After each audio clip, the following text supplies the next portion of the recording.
Salut YouTube, c'est Cédric 03 Allier. On se retrouve aujourd'hui pour la présentation d'un deck Frog Monarch.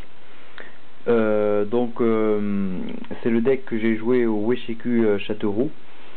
Donc voilà, je suis arrivé 45e sur 49, ce qui est un score médiocre, je ne le fais pas dire.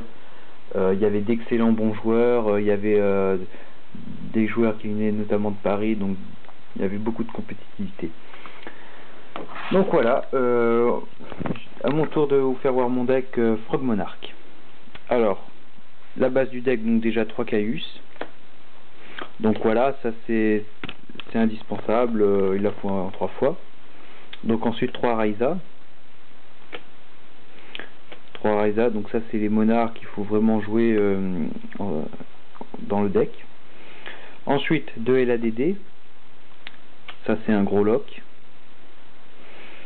DDF, donc ça c'est très bien parce qu'on nettoie le terrain, ça fait une grosse destruction, c'est super. Jinzo, ça c'est un lock contre les cartes pièges, c'est vraiment super fort. Donc voilà, ça c'est pour les monarques, enfin les monstres à sacrifice du moins, il y en a 10. Ensuite pour les grenouilles, donc on a 3 rainettes. Voilà, des fois il y en a des joueurs qui la mettent en 3 fois, enfin en 2 fois, mais il faut vraiment la jouer à 3, c'est vital. 3 grenouilles mystificatrices ensuite, donc ça c'est pour meuler plus facilement, c'est super fort. Et un crapaud samouraï, donc ça c'est pour sortir l'exil, tout ça. Donc voilà, pour les grenouilles, il y en a 7. Pour les anti-OTK, donc on a 3 battle feeder, pour pas se prendre des OTK comme ça gratuits, et en plus ça nous fait un monstre à sacrifice pour nos monarques. On continue avec Gorz et 2 Tracos. Voilà. Pour les anti-méta, on prend 3 Maxé. Donc Maxé, j'en avais que 2, donc j'en avais remplacé un pour un pod. Donc là j'ai pu toucher le 3e. J'espère qu'il ne sera pas touché par la banlist, je pense pas. Et on termine avec 2 Effect Veiler. Effect Veiler, ça permet de sortir les synchros.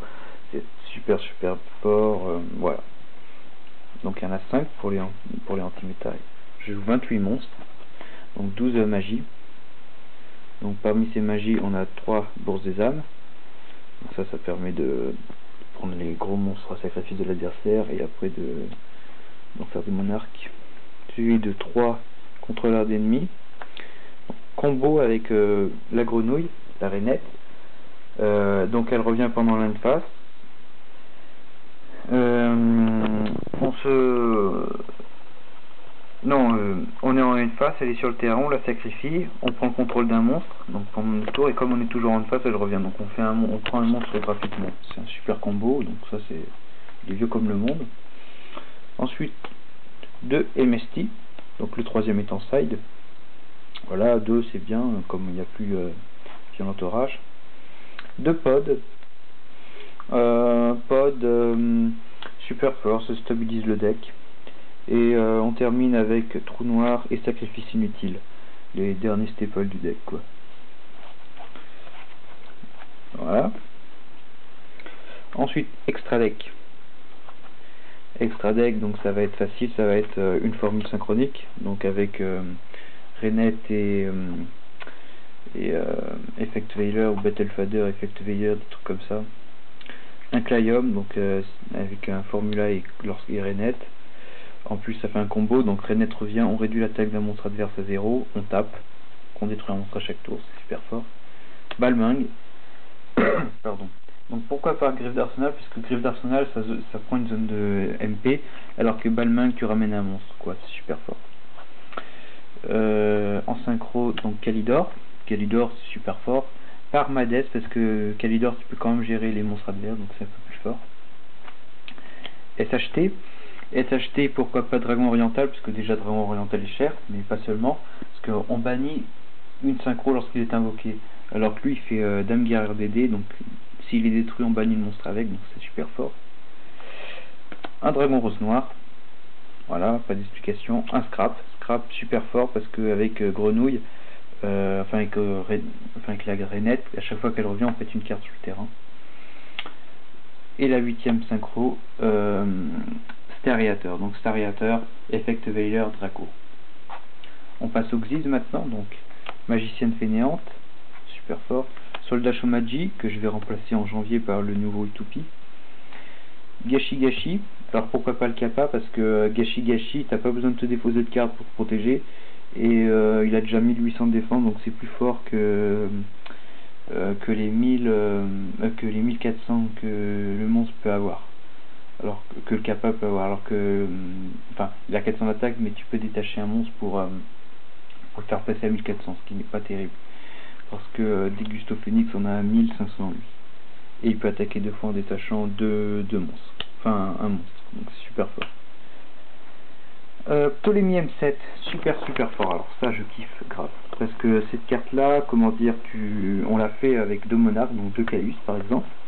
On détache, on récupère, on envoie une carte du cimetière ou du terrain dans la main de son propriétaire. Donc on récupère un monarque, on a une rainette sur le terrain, on se refait les monarques et on bannit une carte. Donc voilà pourquoi j'ai pas mis contre les warriors.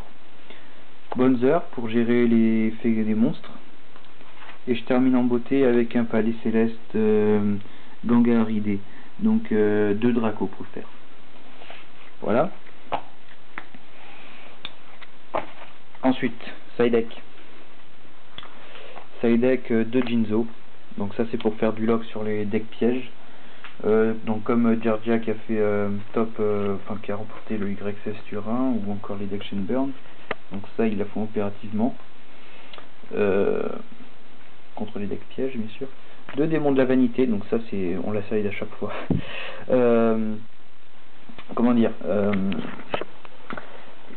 c'est super fort quoi. Donc j'en avais récupéré un au tournoi, j'en avais déjà un, mais là j'ai récupéré, on peut même la mettre en 3 fois parce que c'est tellement fort. 2 malédictions d'Anubis pour gérer les effets des monstres au cimetière, donc c'est une nécro-vallée, c'est très bien. 2 obélisques, pas d'explication. Oula, pardon. Donc 2 obélisques, ouais voilà, il y en a un qui est en US. 2 corbeaux DD pour gérer le cimetière, donc c'est très bien. 2 bonhommes de neige carnivores.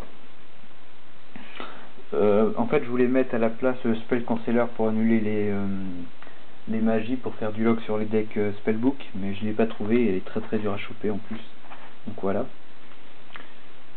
Ensuite Emesti, donc le 3e Emesti, un enterrement d'une autre dimension, donc si on retire des monstres avec le crapaud, les grenouilles, on peut les repasser au cimetière, refaire des combos, refaire le sacrifice, des trucs comme ça, ou si Marionnette se prend un corbeau DD, un macro, une fissure, on peut la replacer au cimetière, donc c'est très bien. Et une trappe perfide, parce que si on joue, on n'a pas de piège dans le cimetière, on peut détruire 2 monstres sur le terrain adverse. Et pour terminer, le token Gorz. Donc voilà, je pense avoir tout présenté. Donc si cette vidéo vous a plu, je vous invite à liker ma page Facebook, Cédric Marron 03 Allier, et je vous dis à très bientôt et portez-vous bien.